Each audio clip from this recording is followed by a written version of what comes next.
Question है, सिद्ध कीजिए कि √5 एक अपरिमेय संख्या। अपरिमेय का मतलब जो परिमेय नहीं है। तो हमने पीछे पढ़ा था परिमेय संख्याएं कौन सी होती हैं, तो हम उसी की डेफिनेशन से ये क्वेश्चन प्रूव करेंगे। तो कैसे करेंगे? ऐसे क्वेश्चन का एक मेथड है हल करने का, हमेशा वही मेथड फॉलो करेंगे। तो कैसे करना है? स्टार्टिंग में लिखेंगे माना कि, लेट कर लो, मान लो जो ये नंबर दिया है जिसे हमें सिद्ध करना है कि ये अपरिमेय, उसको उल्टा मान लेते हैं। हमें क्या सिद्ध करना है कि अपरिमेय, हम इसका उल्टा मानेंगे। हम मानेंगे कि √5 परिमेय है। मतलब जो संख्या यहाँ दी है उसको हमने मान लिया परिमेय है। अब परिमेय की डेफिनेशन क्या थी कि जो भी परिमेय संख्या होगी उसको हम a/b, जहाँ a और b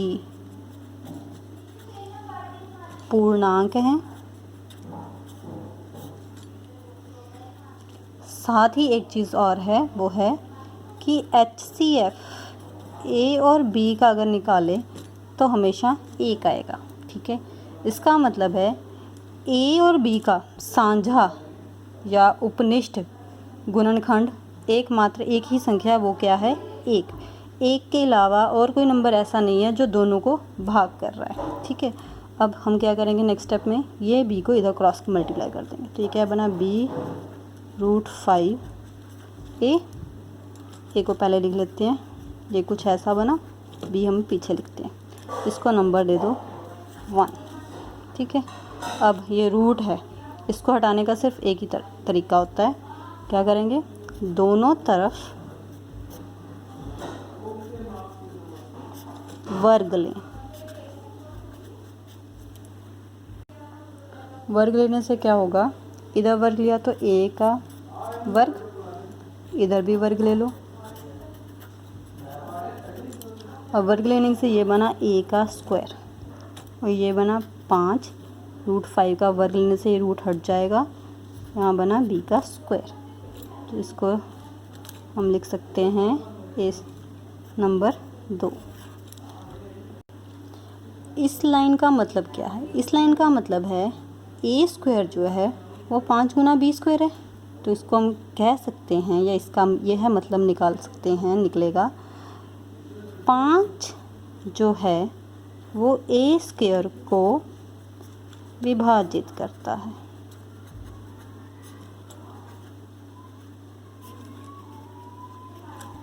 क्योंकि हमने a² को लिखा है 5 गुना b², इसका मतलब 5 जो वो a को स्क्वायर को भाग करेगा। इसी तरह अगर 5 जो है वो a² को करेगा तो 5 जो है वो a को भी विभाजित करेगा। ध्यान से देखो, पहले a के ऊपर वर्ग था, अगर a की पावर 2 को वो भाग कर रहा है तो a के ऊपर बिना पावर के भी वो उसको भाग करेगा। तो अगर इसको भाग करेगा तो इसको हम लिख सकते हैं कि जो a है उसको हम लिख सकते हैं 5c।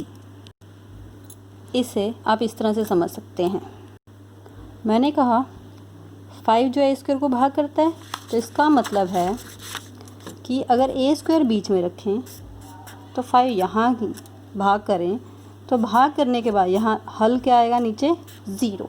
अगर 5 जो वो a² को भाग कर रहा है तो 5 अकेले a को भी भाग करेगा। ठीक है, तो आपने जब यूक्लिड किया था, यूक्लिड डिवीज़न लेम्मा किया था, तब हम क्या करते थे? हम लिखते थे ये वाला नंबर यहाँ और यहाँ वाले के गुना होता था। तो मैंने अभी ये कहा कि a को जब 5 से भाग किया तो कोई नंबर आएगा c और नीचे कुछ नहीं बचेगा, क्योंकि 5 जो है वो a को भाग कर रहा है। तो a किसके बराबर हो जाएगा? 5 गुना c प्लस 0। ये 0 मैंने छोड़ दिया, तो a क्या आ गया? 5c। यही a = 5c मैंने यहाँ लिखा। अब इसको मैं नंबर दे रही हूँ 3। अब 3 का इस्तेमाल मैं 2 में करूँगी। 3 का प्रयोग 2 में करते हैं। ठीक है, क्या करना है? a का आंसर कितना लिखना है? 5c। 2 में क्या था? a², तो a की जगह लिखा मैंने 5c। इसके ऊपर 2 था तो ये ब्रैकेट लगा के मैंने 2 पावर लिख दी। इस तरफ क्या है, इस तरफ तो कुछ भी नहीं था, जैसे था वैसे ही रह जाएगा। अब 5 का वर्ग 25 हो गया, c का c स्क्वायर, और यहाँ आ गया 5b स्क्वायर। इस 5 को नीचे भाग कर दें, यहाँ गया बचा c स्क्वायर, क्योंकि ये 5 अब नीचे आ गया तो यहाँ खाली b स्क्वायर। अब इसकी कटिंग कर लेते हैं। 5 और 25 कट के 5 आ गया, तो आपके क्या पास बचा, आपके पास बचा 5 c square equals to b square.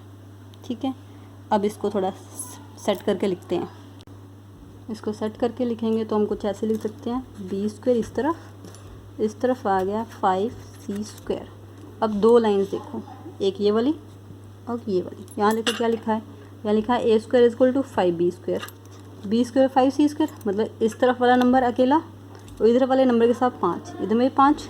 तो हम यहाँ अब क्या, जैसा हमने यहाँ लिखा था जैसे वहीं यहाँ लिखा है। यहाँ हमने इस वाले नंबर के लिए लिखा था a स्क्वायर के लिए, यहाँ कौन सा नंबर है b स्क्वायर, तो हम लिखेंगे 5b स्क्वायर को विभाजित करता है। अगर 5b स्क्वायर को विभाजित करता है तो 5b को भी विभाजित करेगा।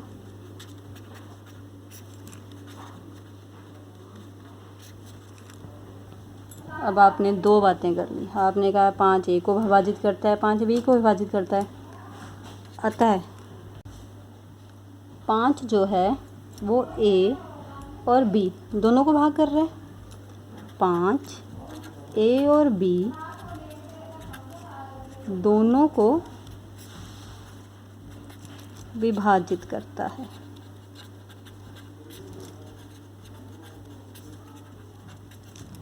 लेकिन ये तो गलत बात है। आपने यहाँ क्या लिखा था, आपने लिखा था HCF AB1, इसका मतलब इन दोनों को कौन सा नंबर भाग करता है, सिर्फ 1। लेकिन आपने क्या निकाल लिया कि a और b को कौन भाग कर रहा है, 5। इसका मतलब जो आपने शुरू में माना था, आपने शुरू में माना था 5 परिमेय है, वो आपने गलत माना था। तो आखिर में हम लिखेंगे अतः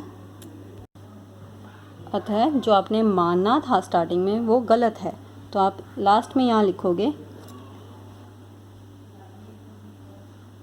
जो कि असंभव है।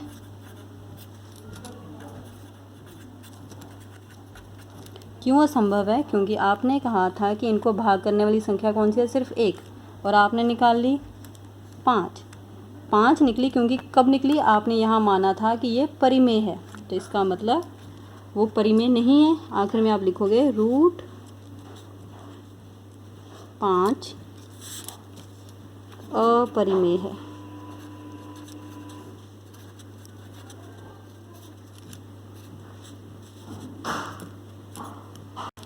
√5 अपरिमेय है। इसी तरह आप √2, √3, √7, √11 और √13 को अपरिमेय सिद्ध कर सकते हो।